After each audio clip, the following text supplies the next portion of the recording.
Assalamualaikum warahmatullahi wabarakatuh. Selamat sore dan salam sejahtera untuk kita semua. Selamat datang dalam acara Ask Hogi. Apa saja kutanya Hogi, seri 199. Seri ini mengawali perjumpaan kita di awal tahun 2026. Dengan semangat baru, webinar Ask Hogi kembali hadir menjadi wadah edukasi, diskusi ilmiah, serta berbagi pengalaman dari para pakar terkait kasus ginekologi onkologi. Perkenankan saya Sarah yang akan menjadi MC pada sore hari ini. Tidak terasa sudah 2 pekan kita tidak berjumpa. Puji syukur kepada Tuhan Yang Maha Esa kita dapat mengikuti kembali acara yang dinanti setiap Rabu. Pada sore hari ini, apa saja kutanya Hogi seri 199 akan membahas topik peran operasi pada kanker serviks. Terima kasih saya ucapkan bagi profesor, konsultan, dan juga dokter yang selalu mendukung acara ASHOGI, serta seluruh partisipan yang setia meluangkan waktunya mengikuti acara ASHOGI setiap hari Rabu. Sudah hadir di sini bersama kita semua, moderator, narasumber, dan juga Sekjen HOGI. Mari kita sapa bersama. Yang pertama, narasumber, Dr. Muhammad Yusuf, spesialis Obgyn, konsultan onkologi ginekologi. Beliau konsultan onkogin dari Rumah Sakit Kanker Darmais, Jakarta. Apa kabar, Dr. Yusuf? Kabar baik, Dokter Sarah. Apa kabar? Sehat, dok. Baik, Alhamdulillah, Selamat dokter. sore, Terima kasih, Dokter dok. Siti Salima, Dokter Taufan, Dokter Febia. Selamat tahun baru. Sore-sore, Dokter Selamat Yusuf. sore, Dokter Yusuf. Baik, kita sapa narasumber berikutnya yaitu Dr. Febia Erviandi, spesialis Obgyn, subspesialis onkologi. Beliau adalah konsultan onkologi ginekologi FK Universitas Pajajaran RSUP Dr. Hasan Sadikin Bandung. Assalamualaikum Dr. Febia. Salam, Dr. Sehat, Sarah. dok. Selamat sore. Selamat Sehat. sore, Terima dok. kasih. Selamat sore, Dr. Tovan, Dr. Ima, Dr. Yusuf, Profesor, Dr. Sejawat. Sore, Dokter Febia. Telah hadir juga selaku moderator sore hari ini kita sapa Dr. Siti Salima, spesialis Obgyn, subspesialis onkologi. Beliau konsultan onkologi ginekologi FK Universitas Pajajaran RSUP Dr. Hasan Sadikin Bandung. Selamat sore Dr. Salimah. Selamat sore, Dokter Sas. Assalamualaikum semuanya. Waalaikumsalam warahmatullahi wabarakatuh. Assalamualaikum. Hadir bersama kita juga Sekjen HOGI yang terhormat Dr. Tovan Widya Utami, spesialis Obgyn, konsultan onkologi. Assalamualaikum dokter. Terima Ya, kasih waktunya, Waalaikumsalam dok. warahmatullahi wabarakatuh, Dokter Sarah. Semuanya, Dokter Siti Salima, Dokter Yusuf, Dokter Febia, Profesor dokter sekalian. Baiklah, dokter dan konsultan semua memasuki agenda pertama webinar sore hari ini. Mari kita dengarkan bersama sambutan sekaligus pembukaan yang akan disampaikan oleh Sekjen HOGI. Kepada yang terhormat, Dr.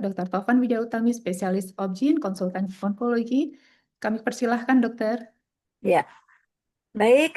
Terima kasih, Dokter Sarah Miriam, nih adik saya yang tersayang ya dari Jakarta. Assalamualaikum warahmatullahi wabarakatuh. Selamat sore, Profesor, Dokter, sejawat sekalian dimanapun berada. Di sini Dokter Siti Salima, Dokter Muhammad Yusuf, dan Dokter Febia ya. Jadi saya dalam hal ini tentu mewakili Pak Ketua Umum kita yang saat ini berhalangan ya, Dokter Brahmana. Jadi dari Beijing ya, jauh dari Beijing kembali ke Surabaya untuk membawa ilmu ya. Mudah-mudahan dapat di-share untuk kita semua tentang robotik ya.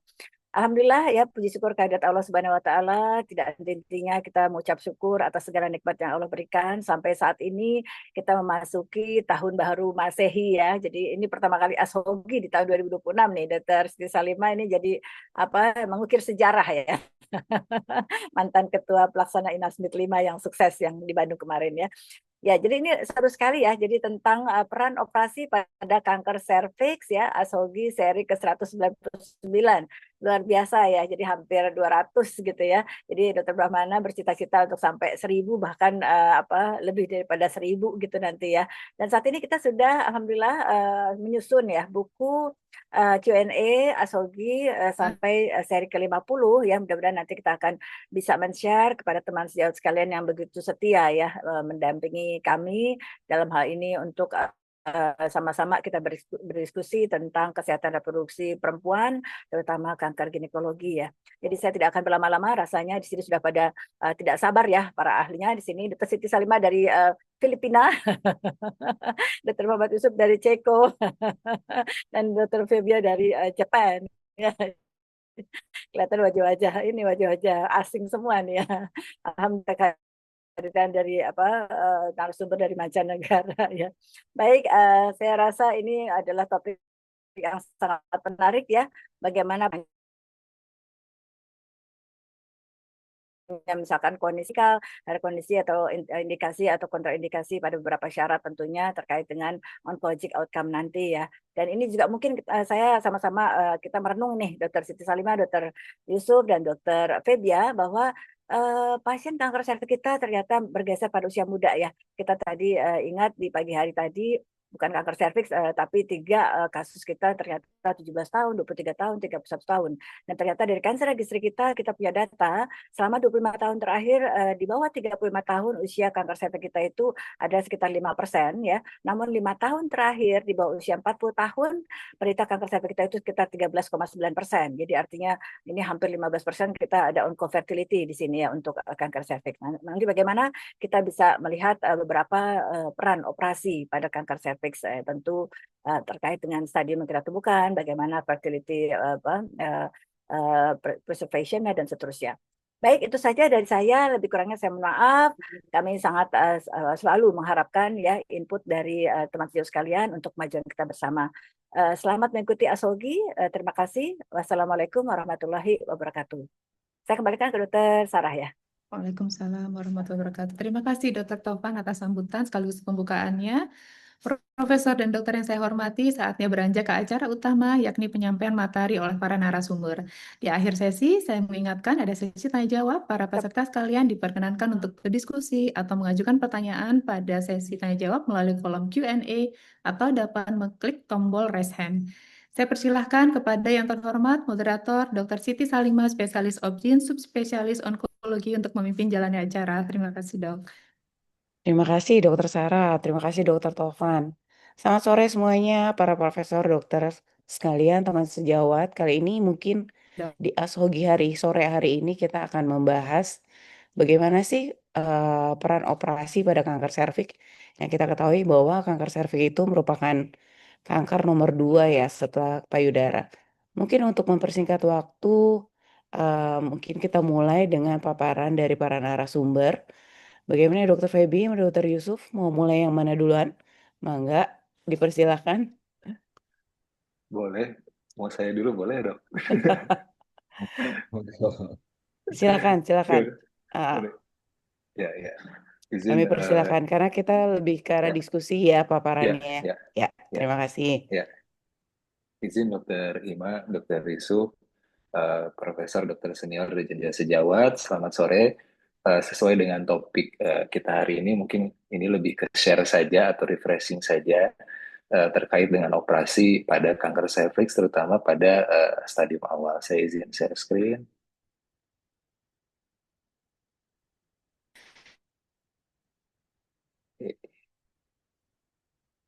Sudah terlihat ya? Sudah, Dokter Feby. Ya, baik. Mungkin kalau saya mungkin sekilas tentang histerektomi radikal pada kanker serviks stadium dini, mungkin nanti Dokter Yusuf yang lebih up to date terkait dengan sekarang manajemennya lebih banyak yang update terkait dengan eh, ternyata lebih ke arah konservatif makin ke sini. Nah, tetapi memang kalau kita lihat, memang bagaimanapun juga histerektomi radikal ini masih menjadi standar untuk tata laksana manajemen operasi pada kanker serviks, terutama pada stadium awal untuk pembedahan. Tujuan dari operasi histerektomi radikal sendiri adalah untuk kontrol lokal dan regional dengan tentunya memperhatikan safety pasien atau untuk morbiditas yang minimal. Kita mengetahui bahwa riwayat dari tindakan kanker serviks ini cukup panjang, mulai dari tahun 1900-an di awal sampai dengan yang terakhir yang berkembang tentang nerve sparing radical hysterectomy. Nah, sebetulnya yang paling penting adalah kita mengetahui standarnya bahwa kanker serviks stadium 1B1, 1B2, 2A1 menurut Vigo 2021 ini menjadi indikasi untuk histerektomi radikal.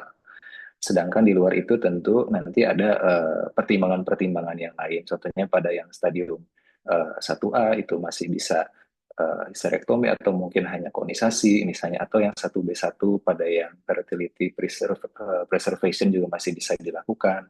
Sedangkan pada yang 1B3 lebih disarankan untuk radiasi karena terkait dengan risiko untuk adjuvan yang lebih tinggi, karena biasanya sejalan dengan invasi stroma yang lebih dalam, LVSI, dan juga invasi parametrium ataupun persentase metastasis KGB yang lebih tinggi dibandingkan dengan yang stadium 1B1 atau 1B2 dan 2A1. Kemudian prosedur standar yang kita lakukan pada operasi kanker serviks tadi untuk stadium 1B1, 1B2, 2A1 atau stadium awal ini adalah histerektomi radikal dengan limfadenektomi pelvis. Klasifikasi histerektomi sendiri, jika dulu banyak menggunakan Piver and Routledge classification, untuk yang sekarang mungkin yang lebih pas itu adalah Querle and Morrow classification, yaitu dibagi menjadi tipe A, tipe B, tipe C, dan juga tipe D. Nah, kemudian tentu tipe-tipe dari histerektomi ini disesuaikan dengan risk faktor dari pasiennya. Yang biasa kita lakukan, misalnya histerektomi radikal tipe C2 atau C1, yang satu adalah yang nerve sparing, sedangkan yang C2 yang without nerve sparing. Nah, ini dilihatnya adalah dari bagian parametriumnya, yang kita lihat parametrium lateral, parametrium ventral, dan juga parametrium dorsal, bagian-bagian yang dipotongnya. Kalau misalnya yang kita lihat nanti dari gambar, bahwa yang penting adalah kita mengetahui space-space dari pelvis, terutama yang di bagian lateral, yaitu paravesica dan pararektal, dan pararektalnya ada bagian yang Okabayashi space dan juga Latsko space, sehingga kita bisa melakukan betul-betul tindakan histerektomi radikal sesuai dengan prosedur. Yang paling penting adalah sejauh mana pemotongan dari parametrium yang di daerah lateral, ventral, dan juga dorsalnya. Nah, ini menjadi pertimbangan untuk tipe histerektomi radikal yang dilakukan adalah kita lihat dari ukuran tumornya, dari LVSI-nya, positif atau negatif, dan juga invasi stroma. Nah, ini adalah contoh bagaimana kita melakukan histerektomi radikal berdasarkan tipe-tipenya. Misalnya yang tipe A itu adalah pemotongan lateral parametriumnya adalah di antara ureter dengan uterusnya, sedangkan kalau di daerah level ureternya itu adalah tipe B, hanya tergantung nanti dilakukan limfadenektomi paraservikal KGB-nya atau tidak. Kemudian yang tipe C itu adalah pada kita memotong arteri uterinanya adalah pada pangkal hipogastriknya, tergantung apakah kita akan melakukan nerve sparing atau without nerve sparing. Atau tipe D sampai daerah dinding pelvisnya. Yang terpenting adalah kita melakukan pemotongan daerah parametrium di daerah ventral, dorsal, dan lateralnya dengan radikal atau free margin. Kemudian ini tidak banyak saya bahas karena untuk yang early stage ini masih ada tempat untuk dilakukan konservatif atau fertility preservation, seperti konisasi contohnya. Nah, kemudian mungkin ini yang karena histerektomi radikal pada kanker serviks ini sebetulnya sudah cukup sering dibahas, mungkin sekarang yang terkait dengan update-nya dan menjadi concern perhatian kita semua. Jadi ada beberapa poin yang mungkin perlu digarisbawahi. Yang pertama adalah dari ESGO sendiri sudah membuat resource stratified guidelines. Jadi kita tahu bahwa mungkin di Eropa banyaknya negara maju, semua tindakannya bisa sesuai dengan kaidah ilmiah. Misalnya pada early stage dilakukan dulu MRI pelvis. Sehingga kalau dari MRI pelvisnya itu mungkin ada metastasis KGB pelvic atau peraorta, maka yang tadinya awalnya secara klinis stadium 1B1 atau 1B2 misalnya, ternyata bisa menjadi 3C1R yang menjadi perubahan manajemen tidak operasi tapi menjadi radiasi. Tetapi tentu kita mengetahui kondisi di negara kita tidak semua tempat, mungkin rumah sakit ada MRI atau CT scan ataupun antrian yang cukup panjang sehingga dibuat resource stratified guideline seperti ini. Jadi apabila MRI pelvis tidak tersedia, maka kita bisa menggunakan modalitas yang paling sederhana yaitu ultrasonografi. Ya, sehingga ini bisa menjadi alternatif untuk penilaian kita untuk penilaian tambahan selain penilaian klinis untuk melakukan manajemen operasi atau tidak. Ya, seperti kemarin di Nasmed ada workshop kita bisa melakukan USG baik transvagina atau transrektal untuk menilai misalnya invasi parametrium. Kemudian begitupun dengan tindakan. Apabila tadi tindakannya berdasarkan risk, tapi kalau misalnya tidak bisa dari tampilan patologi anatominya terbatas terkait interpretasi LVSI, invasi stroma, dan lain-lain, maka tipe C radikal histerektomi itu menjadi standar untuk histerektomi radikal pada kanker serviks. Lalu yang menjadi concern yang kedua adalah laparotomi atau MIS. Seperti kita tahu bahwa sejak like trial, laparotomi menjadi standar untuk operasi kanker serviks histerektomi radikal. Karena memang dari tampilannya untuk yang MIS ini kita melihat untuk disease free survival-nya 4,5 tahun itu di angka 85%, sedangkan untuk yang laparotomi di 96%. Begitupun dengan overall survival-nya jika dibandingkan adalah 90 berbanding 96%, sehingga memang dari like trial untuk tampilan disease free survival dan overall survival-nya lebih baik dibandingkan dengan minimal invasive surgery. Tetapi memang ini tidak selesai di sini, masih banyak penelitian-penelitian lanjutan yang menyanggah. Di antaranya seperti Sukor Study yang mengatakan bahwa mungkin ada faktor-faktor lain yang menyebabkan MIS lebih tinggi faktor untuk rekurensinya misalnya dengan penggunaan uterine manipulator atau teknik-teknik lain termasuk learning curve dari operatornya, sehingga banyak penelitian-penelitian lanjutan yang menyatakan memang mungkin banyak faktor yang menyebabkan MIS surgery ini untuk overall survival dan disease free survival-nya sementara lebih rendah. Tetapi dari beberapa penelitian lanjutan ternyata hasilnya bisa saja lebih baik atau bahkan sama apabila dilakukan MIS dengan modifikasi teknik tanpa uterine manipulator atau vaginal colpotomy yang tertutup. Bagaimanapun juga ini masih berlangsung berjalan sampai saat ini, trial-trial ataupun penelitian-penelitian lanjutan. Kemudian yang berkembang sekarang juga adalah radikal atau less radikal. Mungkin nanti Dr. Yusuf lebih dalam tentang shape trial. Jika dulu adalah selalu histerektomi radikal, maka sekarang tidak selalu. Misalnya dari kita lihat stadiumnya, untuk yang stadium awal, 1A2 sampai 1B1, jenis PA yang squamous cell carcinoma atau adenosea atau adenosquamous dengan lesi kurang dari sama dengan 2 cm, KGB negatif atau invasi stroma kurang dari 10 mm, itu masih ada tempat untuk dilakukan misalnya histerektomi total. Tapi tentu saja kriteria penilaiannya harus ketat dan dilakukan oleh operator yang berpengalaman, yaitu seorang onkoginek. Jadi ini ada beberapa penelitian yang membandingkan yang radikal dengan less radikal. Jadi sekarang yang menjadi paham untuk histerektomi radikal adalah kritik terhadap pendekatan one fits all dalam kanker serviks stadium awal atau stadium dini. Jadi tidak selalu harus semuanya histerektomi radikal. Kemudian ada bukti-bukti yang memang mendukung untuk operasi yang kurang radikal dengan mobilitas lebih rendah, tapi oncologic outcome-nya masih bisa dibandingkan dengan histerektomi radikal. Dan pada yang low risk dengan risiko invasi parametrium yang rendah masih bisa dipertimbangkan simple histerektomi. Jadi memang studi-studi ini masih berlanjut. Jadi kurang lebih seperti itu. Jadi sekarang yang kita pegang adalah konsep Taylor surgery yang menyesuaikan tingkat radikalitas, karakteristik tumor, dan juga pasien. Apakah dia butuh fertility preservation atau tidak, yang menjadi tolak ukur dalam manajemen kanker serviks. Mungkin itu dari saya sekilas. Terima kasih, Dr. Siti Salimah. Ya, terima kasih banyak Dr. Feby atas update tentang peran operasi pada kanker serviks. Mungkin kita lanjutkan ke Dr. Yusuf. Silakan Dr. Yusuf. Ya, terima kasih Dr. Siti Salimah.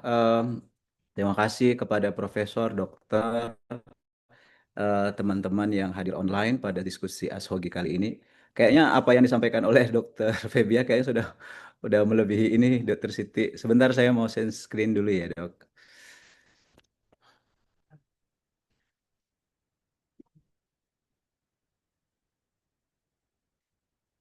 Eh,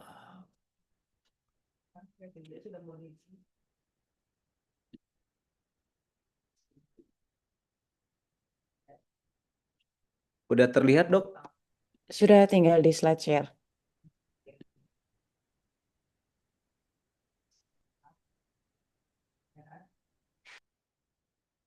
Terima kasih, Dokter Siti Salimah. Mungkin di sini kita cuma sharing aja ya, Dok. Jadi kepada Bapak Ibu sekalian, Bapak Ibu dokter sekalian, dalam penanganan kanker serviks itu ada beberapa modalitas utama yang kita kerjakan pada untuk setiap stadiumnya. Memang apa yang disampaikan oleh Dokter Febia tidak ada satu metode yang fit untuk semua stadium. Modalitas utama adalah operasi dan radiasi serta kemoterapi, kemudian saat ini berkembang dengan imunoterapi serta target terapi. Masing-masing stadium itu memiliki suatu pola atau karakteristik progresivitas terkait dengan rekarensi. Sehingga untuk itu maka akan ada suatu modalitas utama yang kita lakukan atau kita implementasi pada setiap stadiumnya. Ya, satu yang menjadi concern di sini adalah kita tidak menggunakan double modality untuk penanganan kanker serviks untuk menghindari efek samping yang berlebihan pada pasien yang pada akhirnya akan menurunkan kualitas. Kita bicara pada saat ini adalah peran operasi, manajemen operasi pada kanker serviks. Peran operasi pada kanker serviks memang kita lakukan pada kasus-kasus yang early stage, di mana harapannya setelah kita operasi kita tidak melakukan ajuvan radiasi, sehingga dengan concern kita adalah saat melakukan diagnosis dan screening terkait dengan karakteristik pasien pada saat diagnosis, apakah nanti kalau misalkan kita operasi pasien ini akan membutuhkan ajuvan apa tidak. Sebaiknya kita akan perlu menghindari ajuvan terapi pada kasus-kasus CA cervix yang early stage yang kita sudah putuskan untuk operasi. Mengingat terapi radiasi saat ini, mesin-mesin radiasi yang kita miliki secara nasional hari ini itu umumnya baru dan memiliki teknologi yang baik. Tentunya dengan pemberian radiasi maka kemampuan untuk meng-clearance cancer di serviksnya itu bisa dapat dengan optimal. Oleh karena hari ini saya akan membahas tentang masalah manajemen operasi. Tadi dokter ini sudah saya tadi sebagian sudah disampaikan oleh Dokter Febia bahwa penentuan stadium pada kanker serviks itu mengacu pada sistem stadium Vigo 2018, di mana kita lakukan diagnosis based on histologi pada saat melakukan biopsi. Nah, menariknya perubahan-perubahan dari penentuan stadium ini kita lihat yang sebelumnya kita banyak menggunakan stadium secara klinis. Namun dengan Vigo Stage 2018 itu mengelaborasi dengan evaluasi radiologi, uh, ronsen paru, kemudian CT scan, MRI atau PET scan, tergantung dari kemampuan institusi tersebut, fasilitas apa yang tersedia. Untuk stadium kanker serviks, kita katakan stadium awal itu meliputi stadium 1A, stadium 1B1, dan stadium 1B2 berdasarkan Vigo 2014. Stadium 1A itu adalah karsinoma invasif yang ditegakkan dengan adanya gambaran histopatologi secara mikroskopis. 1A1 kita temukan kedalaman invasi kurang dari 3 mili pada mikroskopis, sementara stadium 1A2 kedalaman invasi lebih dari 3 mili dan kurang atau sama dengan 5 mili. Kemudian untuk stadium 1B1 karsinoma invasif dengan kedalaman invasi stroma lebih dari 5 mili dan kurang atau sama dengan 2 cm dengan dimensi terluarnya. Sementara untuk stadium 1B2, karsinoma invasif dengan lebih dari 2 cm dan kurang dari 4 cm dengan dimensi terlebarnya kurang dari 4 cm. Inilah kita definisikan sebagai kanker serviks stadium awal. Nah, untuk kanker serviks stadium awal, saya sepakat dengan Dokter Feby. Maka terapi yang definitif untuk case seperti ini bisa operasi atau radiasi. Pilihan-pilihan yang bisa dasar pemilihan operasi atau radiasi ini tentunya diputuskan terkait dengan modalitas yang ada. Tetapi khusus pada stadium-stadium awal seperti ini, maka pilihan operasi itu menjadi satu prioritas dibandingkan dengan terapi definitif dengan radiasi. Kenapa? Karena kualitas hidup dengan operasi itu jauh lebih baik terkait dengan bowel dysfunction, di mana kalau misalkan kita lihat dari data, bowel dysfunction pada operasi dibandingkan dengan radiasi itu adalah 7% dibandingkan dengan 42%. Kemudian inkontinensia, disfungsi seksual, seperti yang disampaikan Dr. Tovan bahwa kasus kanker serviks saat ini sudah banyak di usia muda, maka masalah seksual ini menjadi suatu prioritas untuk kita atasi. Kemudian selain itu, terapi operasi menjadi prioritas juga adalah karena terkait dengan pelvic pain yang didampakkan oleh radiasi. Ovarian failure, 40% pasien yang kita diagnosis kanker serviks di bawah usia 45 tahun, sehingga kita memerlukan suatu prosedur transposisi ovarium. Ada suatu randomized trial pada tahun 97, di mana populasinya adalah kanker serviks stadium 1B dan 2A, dilakukan perbandingan operasi dan radiasi. Dalam hal overall survival, comparable dengan angka rekurensi juga yang sebanding antara 25% pada operasi dan 26% pada radiasi. Tetapi problem utama di sini adalah terkait dengan problem kualitas hidup dan ovarian failure-nya. Kemudian tipe operasi apa yang kita lakukan pada stadium-stadium awal ini? Maka pilihan-pilihan tipe operasinya itu bisa konisasi, bisa histerektomi total simple, dan histerektomi radikal, tergantung stadium. Stadium 1A, apabila kita lakukan konisasi, concernnya harus bebas margin, dan pada saat kita melakukan biopsi, kita tidak temukan adanya LVSI. Concern di sini adalah untuk melakukan preservasi fertilitas pada mereka-mereka yang masih menginginkan keturunan ke depannya.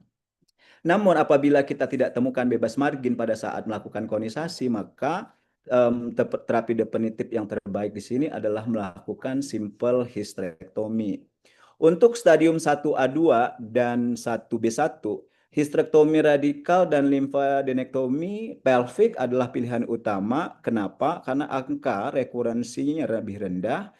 1% untuk 1A2 dan 5% untuk 1B1 dalam follow up 12 tahun sesuai dengan systematic review yang ada datanya. Kemudian bagaimana dengan fertility sparing? Kan kita mengetahui bahwa hampir 40% pasien-pasien kita itu pada mengidap kanker cervix pada usia 35 sampai 44 tahun, sehingga isu fertilitas di sini sangat penting. Oleh karena itu, kita dapat menawarkan fertility sparing pada pasien-pasien yang mengidap kanker serviks stadium awal di range usia 35 sampai 44 tahun. Apa saja yang menjadi workup kita pada saat menemukan pasien-pasien seperti ini? Sebelum operasi tentunya kita harus lihat apakah pasien masih di bawah 40 tahun. Tentunya diagnosis kita berdasarkan kolposcopy dan clinical evaluasi klinis. Penentuan staging untuk menentukan apakah ini masuk ke dalam stadium 1A1, 1A2, dan 1B1. Kemudian kita lakukan evaluasi dari histologi untuk menentukan tipe dari histologi dan ada tidaknya LVSI di sini. Nah, penting kita untuk melakukan imaging, baik itu imaging dengan USG pada mereka yang memang sudah mahir melakukan evaluasi USG. Kemudian tentunya di sini sangat erat kaitannya sama experience operator USG untuk mengevaluasi keterlibatan organ-organ terkait di sekitar serviks. Namun apabila tidak, kita bisa menggunakan MRI untuk mengeksklusi adanya keterlibatan kelenjar getah bening dan parametriumnya. Kemudian, maaf, kemudian kita di sini juga harus melihat pasien ini memiliki betul-betul apa ya, dorongan, keinginan untuk memiliki anak apa tidak. Dan satu hal yang paling penting adalah kemampuan pasien untuk memiliki anak juga menjadi concern-nya kita. Jangan hanya keinginan pasien, tapi secara klinis kita lihat historinya pasien sudah pernah infertilitas 12 tahun, kemudian kita temukan hari ini statu A1 dan pasien tetap kepengen punya anak, kita tawarkan untuk preservasi fertilitas itu mungkin menjadi tidak relevan lagi. Karena apa? Karena memang terkait dengan masalah infertilitas pasien ini sudah menjadi isu yang lama, tapi di satu sisi kita meletakkan pasien di dalam satu pinggiran tepi jurang yang dalam yang suatu saat bisa jatuh ke dalamnya sehingga mengakibatkan onkologi outcome-nya menjadi lebih buruk, pada akhirnya pasien akan berakhir dengan kematian.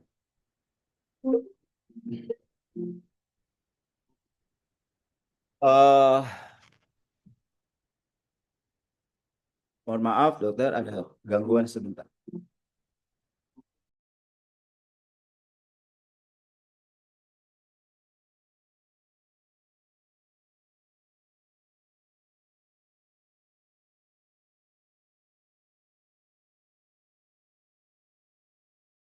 Dokter masih terlihat dok itunya? Enggak, beda. Beda ya. Oke, Ya, ini sudah. sudah. Jadi prosedur untuk tindakan preservasi fertilitas ini bisa kita konisasi, bisa kita lakukan simple trachelectomy, dan bisa kita lakukan radikal trachelectomy. Ini ada satu penelitian dari Ceko. Ini mereka melakukan suatu studi terkait dengan fertility sparing surgery. Penelitian ini dikerjakan secara retrospektif, merupakan suatu penelitian multicenter yang dimulai tahun 2018 dengan 733 partisipan meliputi 13 negara. Di sini yang menjadi kriteria inklusi pada studi ini adalah semua pasien pada usia 18 sampai 40 tahun dengan diagnosis kanker serviks stadium 1A1, adanya LVSI positif atau stadium 1A2 dengan cervical cancer stadium 1A2, ini masuk ke dalam penelitian. Kemudian semua histotype, semua grade, kemudian semua prosedur fertility sparing, kemudian ada tidaknya keterlibatan kelenjar, kemudian dilakukan follow up selama 3 bulan. Yang menjadi eksklusi kriteria pada studi ini adalah pasien yang selanjutnya akan mendapatkan histerektomi sebagai bagian dari primary treatment-nya. Basic karakteristik dari penelitian ini didapatkan adalah jumlahnya 730 sampel, pasien nulliparous 66%, usia rata-rata 32 tahun, median follow up-nya sekitar 6 tahun, histopatologis, squamous KSS 70%, adenus CA 28%, stadium 1A1 28,4%, stadium 1A2 hampir 14%, stadium 1B1 54%, 1B2 sampai 2B 3,4%, kemudian LVSI positif 53%. prosedur yang dikerjakan umumnya 61% adalah konisasi. Yang mendapatkan primary treatment yang sudah mendapatkan NACT 6,4% sebanyak 47 kasus. Prosedur pada serviks yang dikerjakan 48% adalah konisasi, simple vaginal trachelectomy 8,5%, radikal trachelectomy 43%, baik itu dikerjakan secara pervaginam, laparoskopik, abdominal dan maupun robotik. Kemudian prosedur serviks yang berulang pada kasus 23,7%. Kemudian yang tidak dilakukan prosedur yang bukan merupakan prosedur cervical, sentinel node 40%, pelvic lymphadenectomy 67%, paraoctil lymphadenectomy 3,3%, dan pemasangan serklase 23,3%. Dan pasien yang mendapatkan adjuvan kemoterapi sekitar 30 kasus, 4,1%. Dari data ini ditemukan angka recurrency rate-nya sekitar 10%, di mana yang precancer itu hanya 3%, sementara yang sudah invasif itu didapatkan recurrent 7%. Median disease free intervalnya itu sekitar 18 bulan ratanya, range-nya antara 5 sampai 48 bulan. Kemudian lokasi recurrency-nya itu ada di cervix 27 kasus, kemudian yang di kelenjar getah bening recurrency-nya itu ada 14 per kasus. Nah, ini adalah baseline datanya di mana yang stadium 1A1 recurrency 7,7%, 1A2 5,9%, yang 1B1 9,8%, 1B1 lebih dari 2 cm itu 19%, 1B2 26%.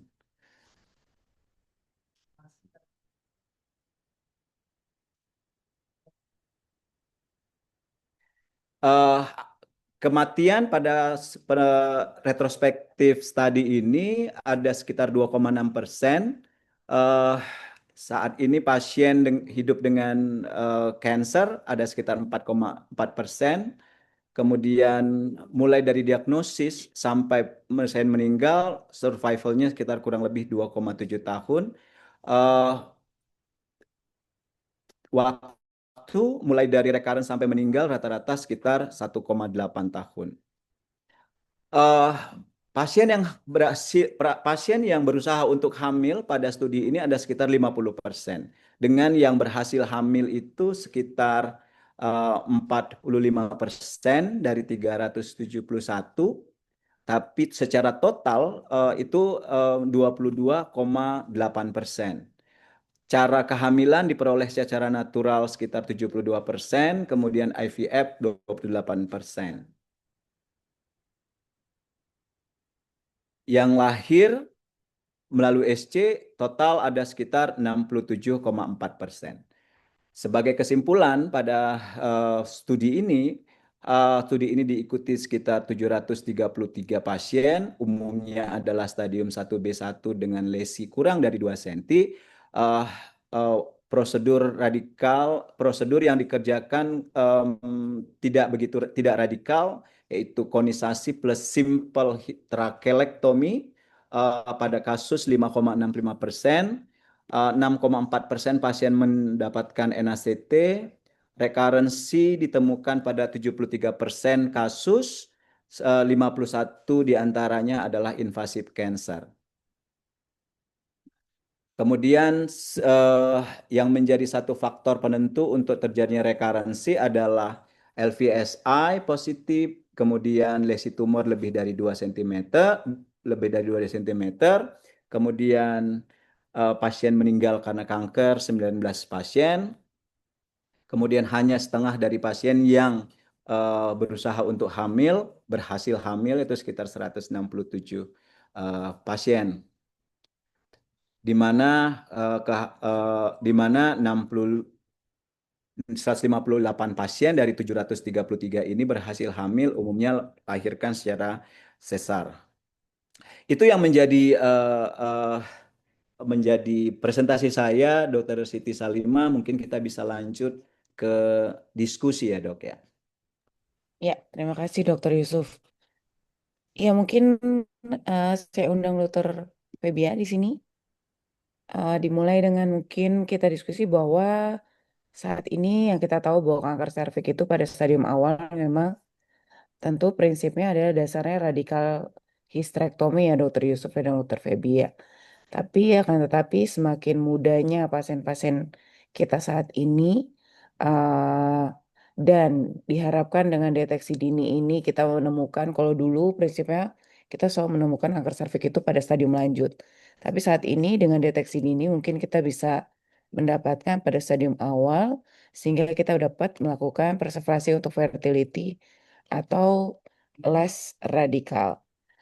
Ya, kita mulai dari pertanyaan. Mungkin baru satu ya pertanyaan yang saya lihat di Q&A saat ini dari Dokter Halif.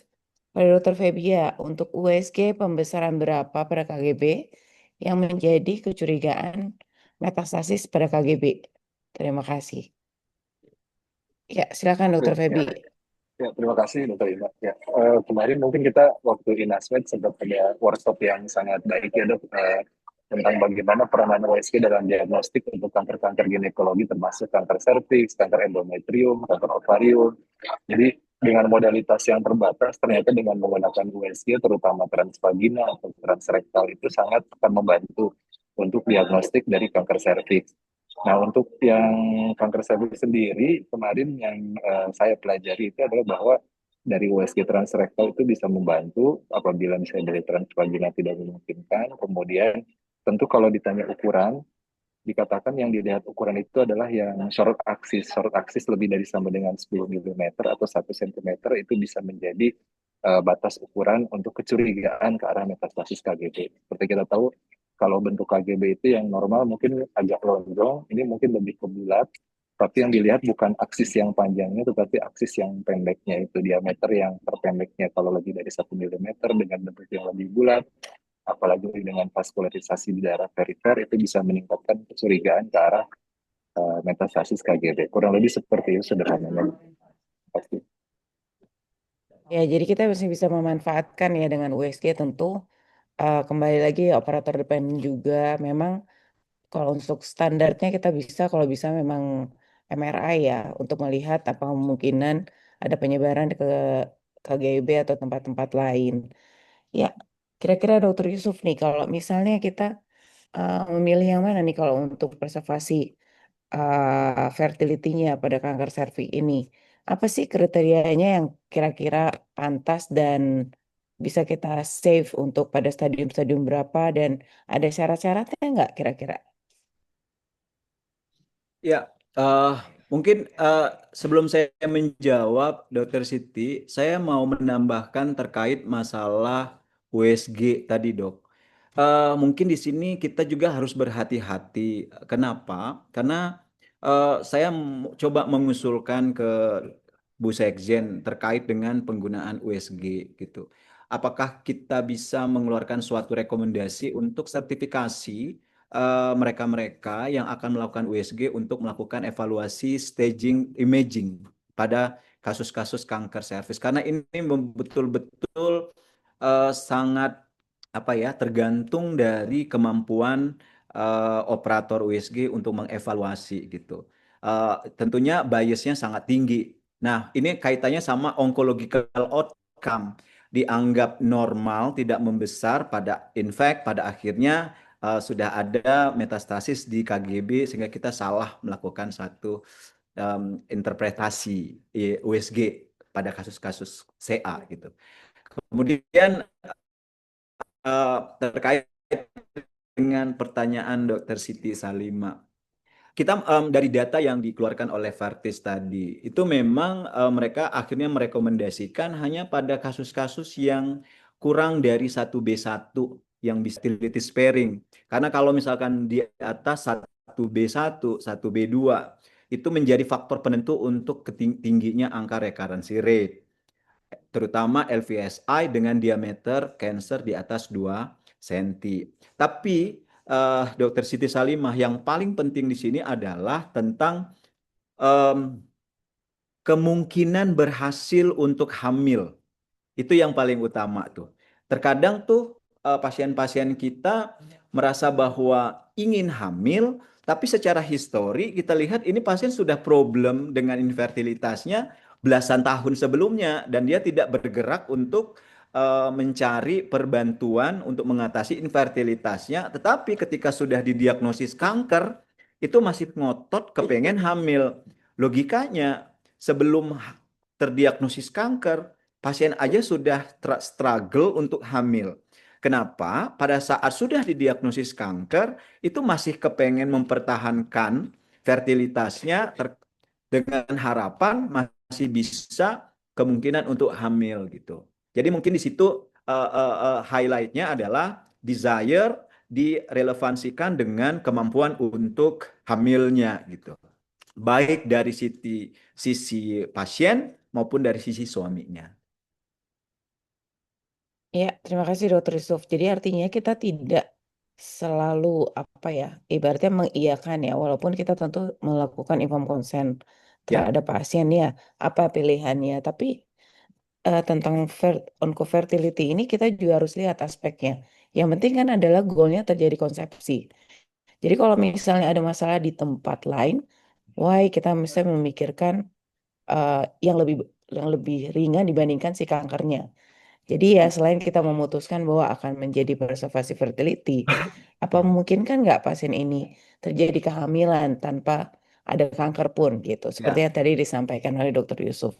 Jadi it's not so simple ya. Jadi kita juga harus lihat multifaktoritasnya dan kadang-kadang pasien kalau sudah dilakukan treat, mereka ibaratnya tuh tidak eh, concern. Artinya nggak harusnya tetap kita lakukan kalau kita preservasi fertility langsung dilanjutkan untuk fertility-nya, entah itu TRB, apapun itu, baik inseminasi maupun bayi tabung, ya setidaknya kita punya intinya batas waktu ya untuk ya, pasien-pasien ya, tersebut. iya, iya, setuju. Oke, ada pendapat lain Dokter Feby? Kira-kira ada yang mau nambahkan? Saya kira saya setuju dengan Dokter Yusuf, dok. Ya, untuk yang tadi preservasi fertilitas ya, selain ada keinginan dari pasiennya, tapi penilaian kita sebagai seorang klinisi juga penting, apakah pasiennya mampu kira-kira dengan profilnya untuk bisa melakukan preservasi fertilitas. Kurang lebih seperti itu. Oke, terima kasih. Ada pertanyaan kedua melalui Q&A. Pada ingin preservasi fertility, pasca dilakukan konisasi, bagaimana untuk follow up berikutnya, dokter? Mm-mm. Pada kasus free margin, pada kasus tidak free margin, dan apakah dapat dilakukan konisasi ulang atau harus trachelectomy? Terima kasih. Iya, jadi pada kasus yang free margin mungkin kita akan melakukan follow up 3 monthly untuk kita evaluasi awal nih. Dapat kita lakukan pemeriksaan pap smear reguler untuk mengevaluasi gitu. Bisa kita juga kombinasikan dengan HPV-nya juga gitu ya. Nah, untuk yang pada kasus yang tidak free margin, memang ini sangat challenging gitu ya, sangat challenging. Apabila kita ingin melakukan konisasi ulang gitu, mungkin resiko-resiko terkait dengan fertilitasnya ke depan juga menjadi concern-nya kita gitu ya. Nah, saran yang memang bisa menjadi option di sini adalah kalau misalnya dia memang sangat strong desire-nya untuk hamil, mungkin kita bisa sarankan trachelectomy gitu. Tapi kalau misalnya setelah kita edukasi uh, uh, uh, dan pasiennya menerima gitu ya, simple hysterectomy menjadi pilihan utama gitu. Karena semakin dalam stroma uh, invasi dari precancer atau cancer ini mungkin akan semakin membuat kita meletakkan pasien ke posisi yang berbahaya gitu. Terima kasih, Dokter Yusuf. Mungkin ada tambahan dari Dokter Feby?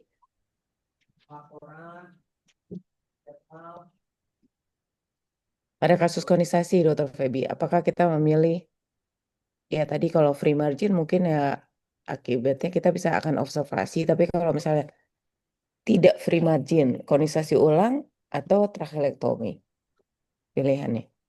Ini yang terkait ini nih, orientasi khususnya. Masih di mute, Feb? Oh iya, maaf dok.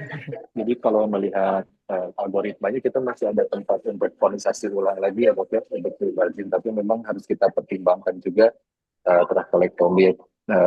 Itu mungkin menjadi preferensi dari operator dan penilaian klinisnya dok. Tapi kalau kita lihat algoritmanya kan masih bisa dilakukan konisasi ulang ataupun trachelectomy menjadi pilihan yang keduanya dok. Jadi ini Dokter Siti, saya memang punya pengalaman untuk kasus yang seperti ini. Jadi ada satu kasus saya, pasien ini second marriage ya, usia sekitar 40 tahun, second marriage dengan bule. Dia itu sin 3, sudah konisasi di Malaysia. Kemudian saat itu memang tidak free margin dengan adanya glandular involvement. Di sana ditawarkan untuk melakukan hysterectomy karena ini second marriage, dia pengen hamil dulu. Sehingga yang saya putuskan saat itu adalah kurang lebih 1,5 tahun yang lalu ini case-nya. Saya lakukan rekonisasi. Memang pada saat saya rekonisasi itu free margin. Tetapi pada saat saya lakukan evaluasi HPV 16-nya masih positif. Dilalahnya setelah 1 bulan evaluasi dia hamil gitu ya. Nah, dia hamil saat ini ya akhirnya karena memang strong banget ya kepengen hamilnya, saya biarkan kehamilan itu. Nah, saat ini saya katakan setelah lahiran kamu sebaiknya langsung diangkat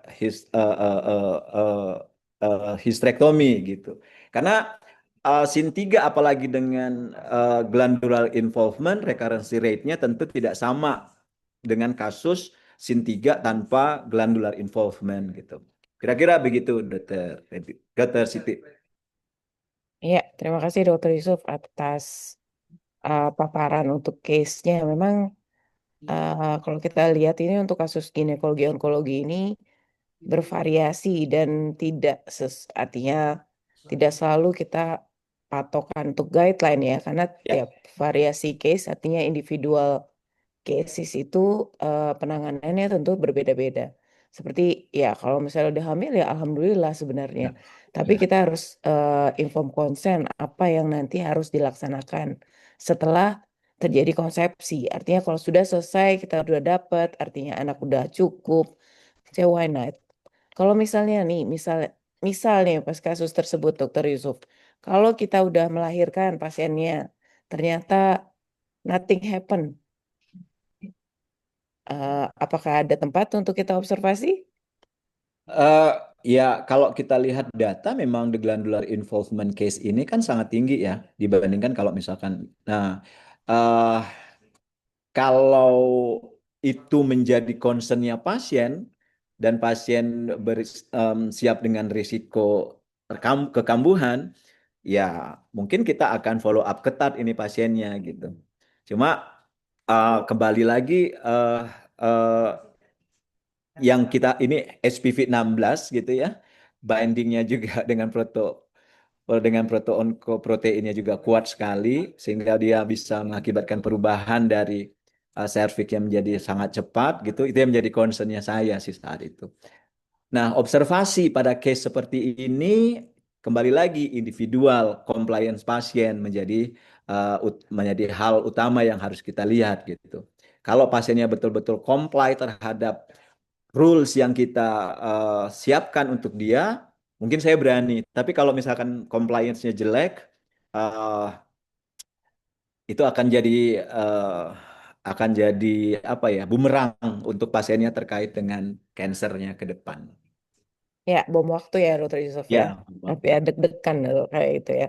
Jadi itu juga harus kita sampaikan ke pasien. Terkadang juga pasien itu setelah kita beritahu, mereka merasa sudah sembuh dan merasa sudah, apalagi dengan kesibukannya dengan sudah mempunyai bayi.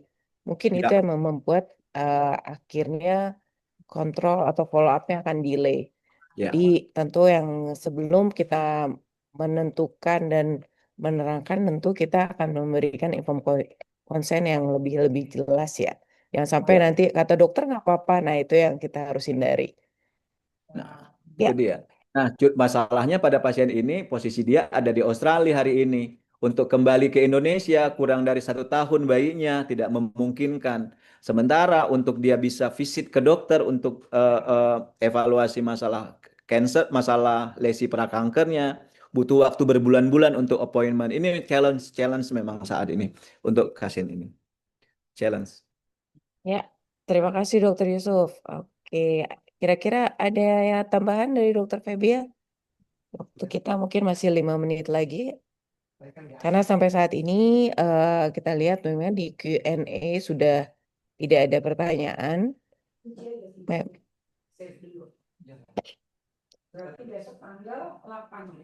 Paling kita pada kasus ini apa sih yang kita simpulkan pada peran operasi pada kanker serviks ini? Pertama, tentu seperti Bu Sekjen bilang Dokter Tovan bahwa deteksi dini itu sangat penting. Kenapa? Kita bisa melakukan tindakan yang lebih less radikal dibandingkan kalau kita temukan dalam suatu kondisi sudah menjadi kanker invasif. Kemudian populasi kita itu sudah umurnya semakin bertambah muda ya. Jadi kalau kita lihat di sini, jadi kita semakin menemukan bagaimana caranya bahwa peran operasi ini masih memikirkan preservasi dari fertility tersebut. Oke, mungkin kalau tidak ada tambahan lagi, bagaimana Dokter Sarah? Masih ada waktu? Ada sekitar 2 menit lagi, dokter. Ya. Dokter Feby kan udah siap-siap bawa tas tuh. Dokter Feby baru operasi ya. Iya, Dok. Aduh, keren banget. Mau praktek kali ya Dokter Feby ya. Atau ngerjain PR lari nih. Iya, kali ini mungkin saya ada satu case. Misalnya ditemukan paling sering itu buat teman-teman sejawat SPOG sekalian bahwa tidak diketahuinya kanker serviks pasca histerektomi. Nah, nih terakhir pertanyaan yang mungkin banyak sekali kita temukan kasus-kasus seperti ini sebagai pembelajaran bagi kita semua, para teman sejawat sekalian. Menurut Dokter Yusuf dan Dokter Feby bagaimana? Gimana? Kasus Jadi unexpected. kanker Unexpected. serviks yang ditemukan pasca histerektomi. Ya, dalam tahun ini saya mendapatkan kasus seperti ini ada 2, Dok. Jadi kanker serviks yang ditemukan pasca histerektomi dan kanker serviks yang dikerjakan pasca miomektomi. Nah, itu dia tuh.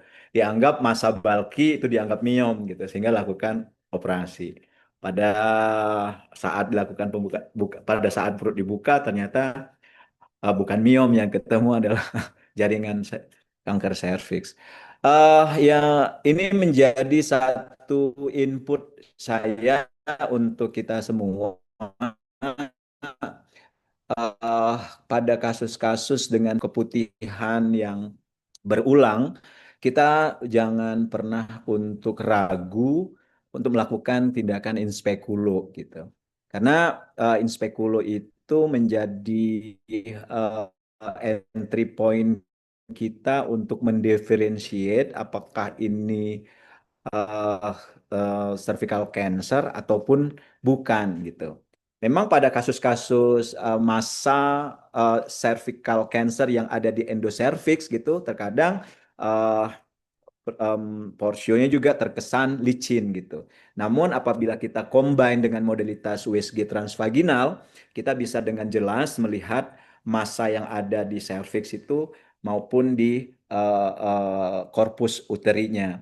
Makanya saya bilang pertama adalah inspekulo menjadi titik poin, yang kedua adalah USG transvaginal. Karena kalau misalkan kita lihat dengan hanya menggunakan USG abdomen, apalagi pada kasus di mana USG abdomen dikerjakan tanpa keterisian bladder, itu akan sangat buat besar untuk pada saat melakukan penegakan diagnosis. Ya, karena memang banyak juga kita temukan kasus-kasus tersebut karena sebenarnya adalah artinya kekurang telitian bahwa kita jangan lupa untuk melakukan pemeriksaan ginekologi secara benar ya, terutama melakukan pemeriksaan inspekulo, pemeriksaan dalam, karena memang terkadang yang kita anggap itu adalah suatu cervicitis, ternyata pada saat kita melakukan pemeriksaan dalam mungkin sudah terdapat endophytic type atau terabas sangat keras, kemudian membesar, seperti itu. Jadi kita kurangi untuk misdiagnostik pasca operasi pada kasus-kasus kanker serviks. Ya, mungkin Dokter Febi Ya ada dok, tambahan lagi kalau dok? itu setuju, tapi mungkin karena kalau pasien kan datangnya ke kita sudah post HT ya dok ya, jadi mungkin lanjutannya Ya, intinya betul. bagaimana kita mengcombine penilaian klinis kita dengan tambahan yaitu review histopatologinya lagi dok. Jadi review PA-nya terkait invasi stromanya, kemudian kalau bisa ada LPSI-nya. Jadi dengan review PA kita bisa menstratifikasi resiko pasien ini berada di low, moderate atau high risk. Dan juga kita tentu melakukan tambahan imaging dok. Jadi kalau memang ada MRI, kita lakukan MRI pelvis kontras itu yang menjadi lebih baik sehingga bisa tahu apakah ada metastasis KGB atau invasi parametrium sehingga kita nanti pilihannya tidak jadi multimodalitas dok. Jadi kalau memungkinkan operasi kita operasi, tapi kalau sudah ada invasi parametrium atau ke metastasis KGB kita radiasi. Kurang lebih seperti itu dok. Ya, terima kasih Dokter Febi ya, Dokter Yusuf. Saya rasa sih sudah sampai pada Siap, waktunya ya. Mas. Udah lebih dari 2 menit nih. Ya. Dokter Febi sudah siap-siap pakai tas, Dokter Yusuf sudah siap-siap mungkin pindah duduk. Ya, saya kembalikan. Sangat menarik untuk diskusi kita sore hari ini. Saya ucapkan terima kasih kepada Dokter Yusuf dan Dokter Febia serta Dokter Sarah dan Dokter Tovan. Untuk sore ini mudah-mudahan sangat bermanfaat bagi kita semua. Saya kembalikan, saya tutup dengan wassalamualaikum warahmatullahi wabarakatuh. Acara saya kembalikan kepada Dokter Sarah. Terima kasih. Waalaikumsalam Waalaikumsalam warahmatullahi warahmatullahi wabarakatuh. wabarakatuh. Terima kasih Warahmatullahi Dokter wabarakatuh. Salimah, Dr. Febia. Luar biasa. Terima kasih Dr. Siti Salimah, Dr. Muhammad Yusuf, Dr. Febia Erviandi, dan Dr. Tovan Widya Utami telah membagikan ilmu dan juga berbagi pengalaman kasus di klinik mengenai peran operasi pada kanker serviks. Diskusi yang menarik pula mengenai bagaimana preserve fertility pada kanker serviks early stage, mengingat saat ini banyak kasus yang kita jumpai di usia yang sangat muda. Semoga ilmu yang dibagikan menjadi ilmu yang bermanfaat bagi kita semua. Terima kasih saya ucapkan kepada seluruh peserta yang mengikuti acara sore hari ini hingga akhir. Dengan berakhirnya sesi diskusi, maka berakhir pula Aswogi seri 199 ini. Saya ingin mengingatkan kepada seluruh peserta agar menyelesaikan pembelajaran di akun Pelataran Sehat sampai batas akhir di hari Jumat. Bagi yang terlewat atau ingin mengulang kembali rekaman ini dapat diakses di akun YouTube Aswogi. Mewakili panitia kami pamit undur diri. Sampai jumpa di acara Aswogi pekan mendatang. Terima kasih. Wassalamualaikum warahmatullahi wabarakatuh. Terima kasih. Waalaikumsalam warahmatullahi wabarakatuh. Terima kasih Dokter Izin Sarah. semuanya. Sampai ketemu lagi. Sampai ketemu Nanti lagi. ke-6. Izin lift dok. Feedback ya. Izin live. Ya, izin lift.